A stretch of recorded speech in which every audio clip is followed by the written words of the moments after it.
Bonjour et bienvenue. Aujourd'hui, on se plonge dans un match de la Coupe d'Afrique des Nations 2025. Sur le papier, ça pourrait sembler déséquilibré, mais on va voir que c'est bien plus que ça. Notre source, c'est un article de Wisport du 31 décembre 2025 et on va décortiquer ensemble les enjeux de ce huitième de finale, Sénégal contre Soudan. Bonjour. C'est une affiche qui est fascinante parce qu'elle oppose vraiment deux mondes. D'un côté, on a le Sénégal, un des grands favoris, une machine. Et de l'autre, le Soudan, une équipe qui, comme le dit très bien notre source, porte tous les espoirs d'une nation. Et c'est là que ça dépasse le sport. On va toucher à une dimension humaine, presque géopolitique. C'est particulièrement poignant pour l'équipe soudanaise. D'accord. Alors, posons les bases. Les faits d'abord. L'article nous les donne.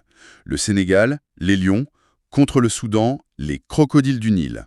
C'est ce samedi, le 3 janvier 2026, 16h GMT. Et ça se joue au Maroc, au Grand Stade de Tanger. Donc, terrain neutre, ça a son importance. Ah oui, c'est un facteur non négligeable. Ça enlève l'avantage du public, ça peut niveler un peu les choses, surtout dans un match coup-près comme ça. L'article nous explique aussi comment ils en sont arrivés là. Pour le Sénégal, coaché par Pape Thiaw, ça semble assez classique. Premier du groupe D, une qualification maîtrisée, une victoire sur le Benin pour finir. Bref, le parcours attendu. Mais pour le Soudan, alors là, c'est une autre histoire, non ? Ah oui, on est sur un scénario complètement différent. C'est presque un petit miracle. Le Soudan a fini 3e de son groupe, le groupe E, derrière l'Algérie et le Burkina Faso. Donc il passe par la petite porte grâce au système des meilleurs troisièmes. C'est toujours plein de suspense. Mais attendez, je lis dans l'article qu'ils ont perdu leur dernier match, 2-0 contre le Burkina Faso. Comment c'est possible ça ? Se qualifier sur une défaite ? C'est toute la magie de ce format à 24 équipes. Leur destin ne leur appartenait plus. Ils ont perdu et après ils ont dû attendre les résultats des autres. C'est une qualification qui se joue à la calculatrice, à la différence de but.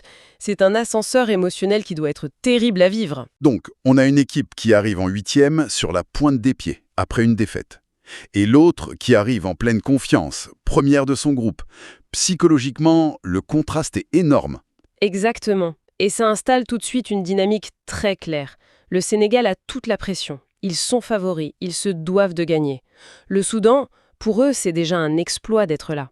Tout ce qui arrive maintenant, c'est du bonus. Ils n'ont absolument rien à perdre. Et ça rend une équipe très très dangereuse. C'est vrai, ce statut d'outsider peut être une force.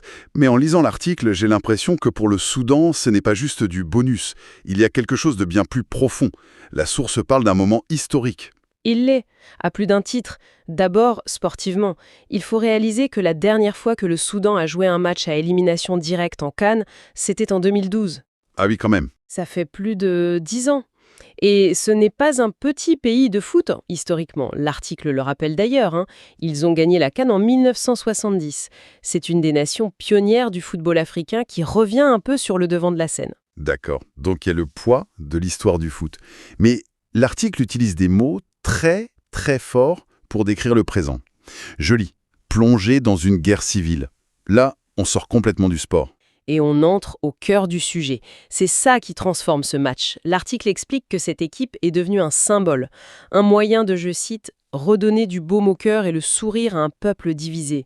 Il faut imaginer la charge mentale sur les épaules de ces joueurs et de leur coach, James Kwesi Appiah. C'est une responsabilité qui est écrasante.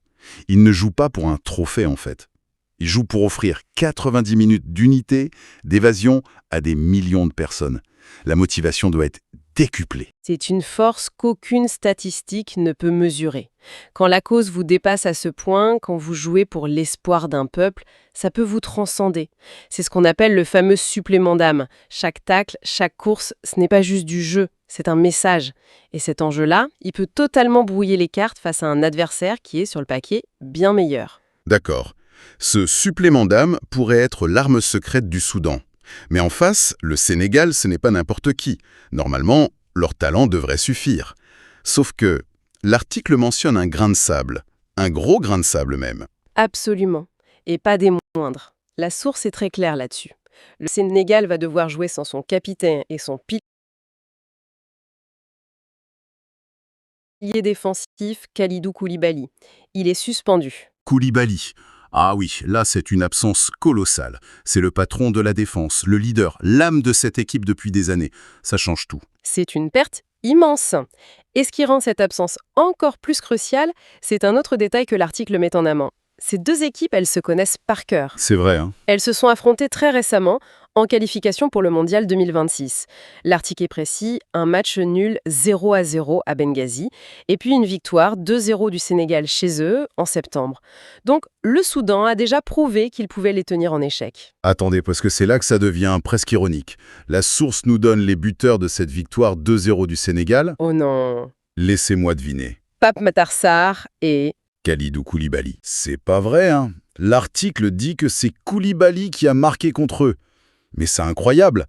Son absence n'est pas seulement un problème défensif, c'est aussi un manque en attaque, sur coup de pied arrêté. Le scénario est presque trop parfait pour le Soudan.